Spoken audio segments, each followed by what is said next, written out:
Hi, friends. I'm going to read a story called The Seed Who Was Afraid to Be Planted.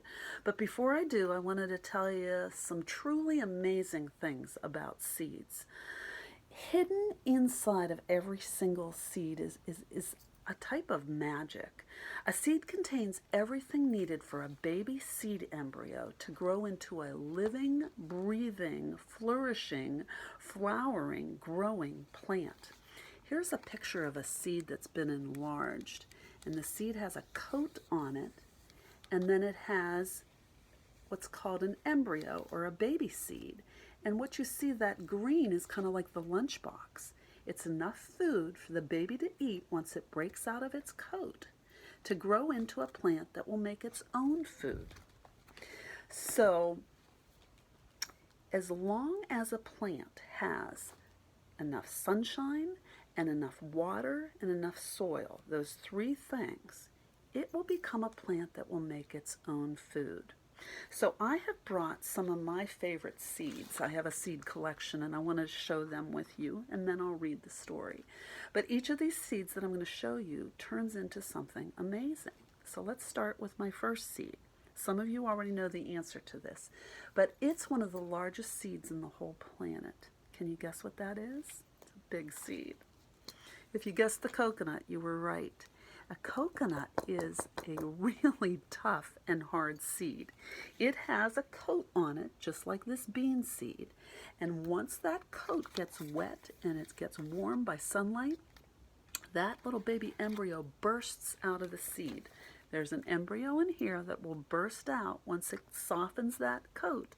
Water softens the coat and it gets warm enough with the sun. It will grow into a palm tree. And this type of palm tree grows coconuts. So a palm tree, this type of palm tree bears coconut fruits. So that's one of the largest seeds in the world. One of the tiniest seeds in the world, I think some of you know the answer to this too, is the poppy seed. And the poppy seed is about the size of a fleck of pepper. I don't know if you can see those poppy seeds, but they are little. They're like the dot on an eye. And a poppy seed will grow into the most beautiful flower called the poppy. And poppies can be bright red or rich orange, a beautiful flower. And if you can see inside that flower, there are maybe 50 to 100 or more poppy seeds in that blossom. And what happens is when the poppy seed is in full bloom, after it begins to fade, it will drop its seeds onto the ground. And those seeds will get planted. They'll find their way into some soil, and when it rains, they get watered, they drink up some sunshine, and each of those seeds will turn into another poppy plant. And before you know it, this is what's going on. I don't know if you can see back here, but I have a picture of a field of poppies. And so poppies will just spread really quickly, particularly over the years, into just a blanket, a field of beautiful color. The other seed that I find is amazing is the pine cone.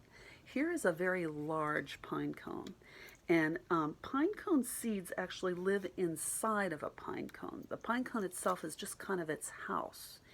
And so you would think this pine cone, since it's really big, would have seeds that would make really big trees. Not necessarily. I want to show you a picture of one of the biggest trees on planet Earth. It's a pine tree. And here's the base of that tree. It is called a sequoia tree. And I don't know if you can see the width of that, how wide it is. But there's a person trying to hug that tree. So you get an idea of how huge a sequoia pine seed is. And it grows into a tree that will live maybe over 200 or more years. And it will grow to be it can grow as tall as 250 feet. So maybe your house, if it's a pretty tall house, would be 25 feet tall. So think about 10 of your houses stacked up, one upon each other, 10 of them, That's how tall a sequoia pine tree can grow. That's a tall tree. I also wanted to show you that the lettuce that I'm growing, I think I was telling you, I might have mentioned to you that I planted some lettuce seeds back maybe 3 weeks ago when we last saw each other. Put them in some soil, got some water, put them in the sunshine, and pretty soon that is going to be a salad for my family for dinner. So I'm real excited about that. And you all know how much I love green grass. And so I don't know if I know all of us have done this together. We've gotten pots or little cups and filled them with soil, and we put grass seed on them, and then we watered them and put them in the sunlight. And here are these grass pots 3 weeks later. Look at how rich and lush they are with spring green grass. And that spring green grass is so soft. And remember, as I told you, in April and May, that's the time to go outside, take off your shoes if your mom says it's okay, and you have some fresh spring green grass that doesn't have bees on it, and just feel that grass with your bare feet. Maybe even lay down in it and smell it. And you know, once you do grow these, if you do put some soil in a pot and grow some grass seed, you can give that grass seed haircuts, which is really a lot of fun. That'll just keep growing and growing and growing. I know some of you are already growing those pots of grass at home, and so that's great. Okay, I think that's all the plants I'm going to show you for right now, and I'll go ahead and start reading the book. And I think what I'll do is come up a little bit closer so that you can see the pictures better. And again, this book is called The Seed That Was Afraid to Be Planted. It's by Anthony Stefano, and he dedicated this book to his wife. Just want to be sure we can see those pictures. I'm going to open my window just a little more so we have some sunshine.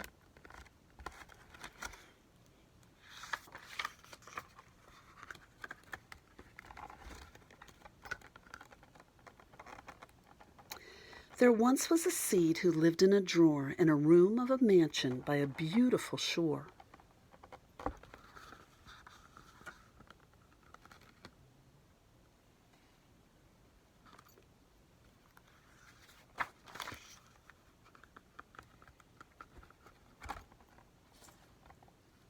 The drawer was filled up with seeds of all kinds, for bushes and trees and flowering vines. The seed was quite happy and had lots to do.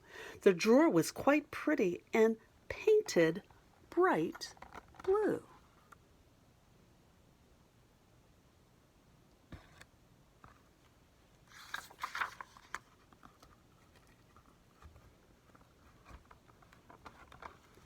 Cozy and warm, the seed was secure. The drawer was a playground, of this he was sure. But all was not well. The seed was afraid that he would be taken and planted one day. The mansion, you see, was owned by a man whose hobby was gardening and tending his land.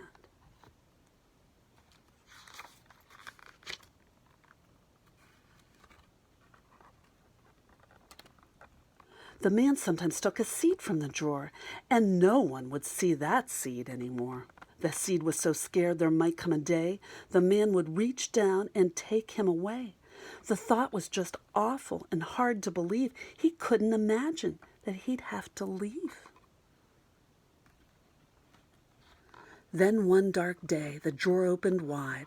The seed saw a hand reach down from outside. He tried to escape. He begged and he cried. But there was no place to run. There was no place to hide. The hand clasped about him. The seed shook with fear. He yelled to the man, "Don't take me from here."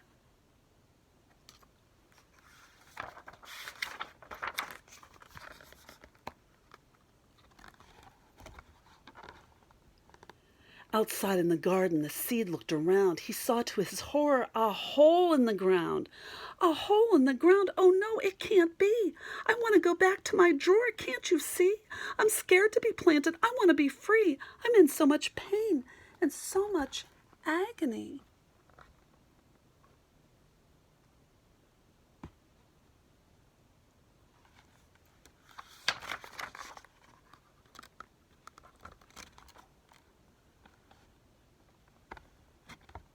The man was just silent. He made not a sound. He just smiled softly, and he put the seed down. The sky was deep purple. The seed said a prayer. The man stood above him and buried him there. The seed started to moan. He started to groan. He felt so abandoned, forsaken, alone, tired and frightened, but soon closed his eyes. He fell fast asleep.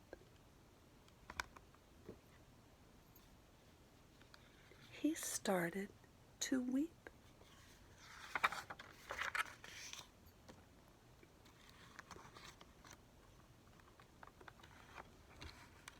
All covered with dirt, he dreamed he would die, but then all of us at once, in the blink of an eye, something took place there in that hole. To the seed's weary body and terrified soul, he started to change. He started to grow. What can be happening? The little seed cried. What is the feeling I have deep inside? His body expanded. He swelled and he grew. He rose in the dirt till his head wiggled through.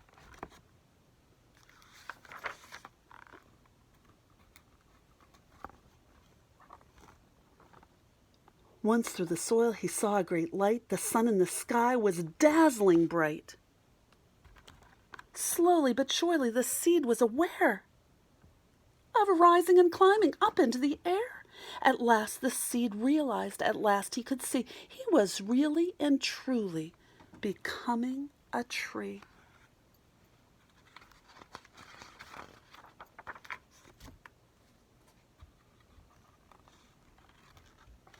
Higher and higher the little tree went.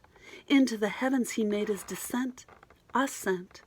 Suddenly branches sprang from his side, hundreds and hundreds of leaves multiplied.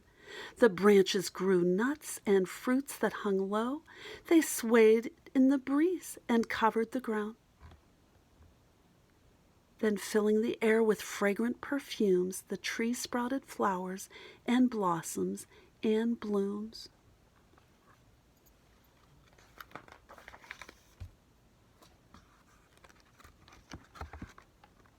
The birds began building nests for their young, joyfully flapping their wings as they sung. In the tree's branches the baby birds napped, while woodpeckers pecked at his bark full of sap.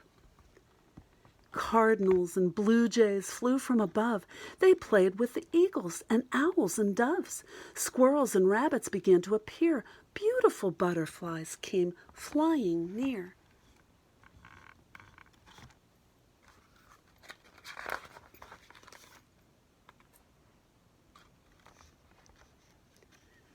The tree was amazed. He looked at the scene. The sky was so blue, the garden so green. Mountains and vineyards and cities he saw. Millions of mansions looked over the shore.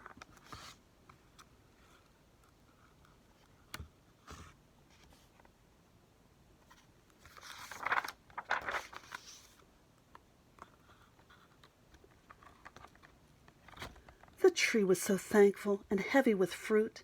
He bowed to the man in humble salute.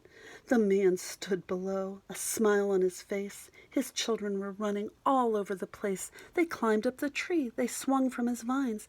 They seemed to be having the happiest time.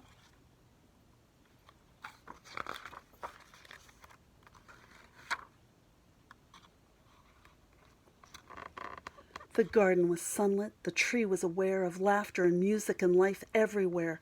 Life in the garden, life on the shore, so much more life than he had ever had in the drawer. A breeze stirred his leaves, a wind howled through. The tree understood that all things were new.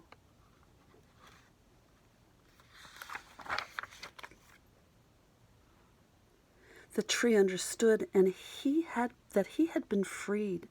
He barely remembered when he was a seed. He barely remembered his life in the drawer. His fears disappeared and returned never more. The end.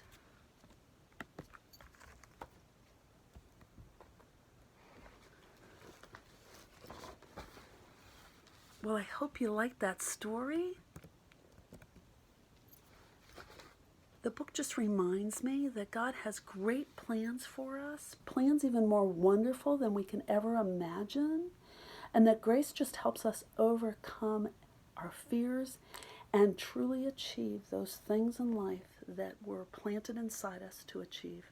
I hope you have a great day, and looking forward to the next time we get together for another story. Take care. I miss you. Bye.